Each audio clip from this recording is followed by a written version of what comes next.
Cette semaine, la Société National Geographic présente les animaux de la famille Politicianus federalis, soit les castors du Canada. Nous observerons le Harper des champs albertains, le Dion libéral rongeur d'écorce, le Jack de gauche à moustache et un batracien qui partage le même habitat, la grenouille du cèpe de type French Frog.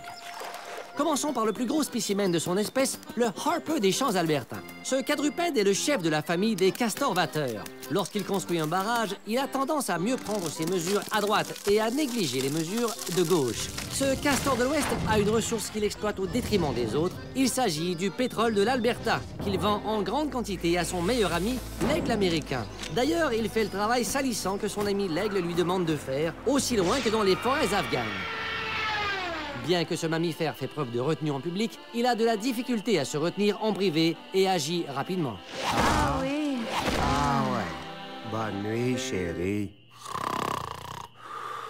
Le second spécimen que nous étudions aujourd'hui est le Dion libéral, un rongeur timide et inoffensif. Castor écolo, le Dion libéral aime trop les arbres pour les ronger. Il préfère plutôt se rabattre sur le papier recyclé. L'environnement lui tient tellement à cœur qu'il envoie tout au compostage. Vraiment tout. Seule conséquence négative, la qualité de l'air en souffre. Ce grand rongeur n'est pas très respecté au sein de sa colonie, au point où il doit être prudent quand il lui tourne le dos.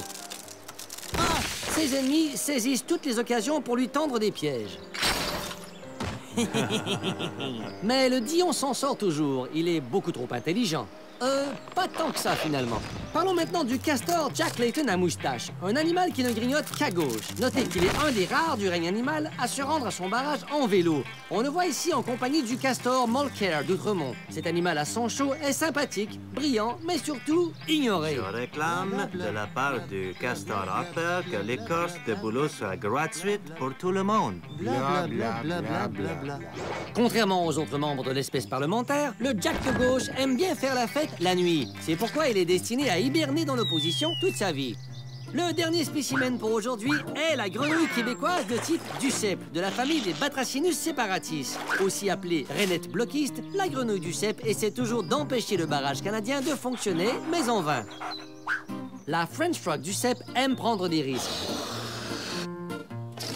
Mais il finit toujours par se retrouver dans les eaux parlementaires fédérales, où il ne se gêne pas pour gueuler contre la Confédération des castors, qui pourtant le fait vivre grassement. Voilà, c'est tout pour aujourd'hui. La semaine prochaine, nous parlerons du bonobo Chan acrobatique, du chimpanzé Sandler vulgaire et du babouin Carrie rigolo.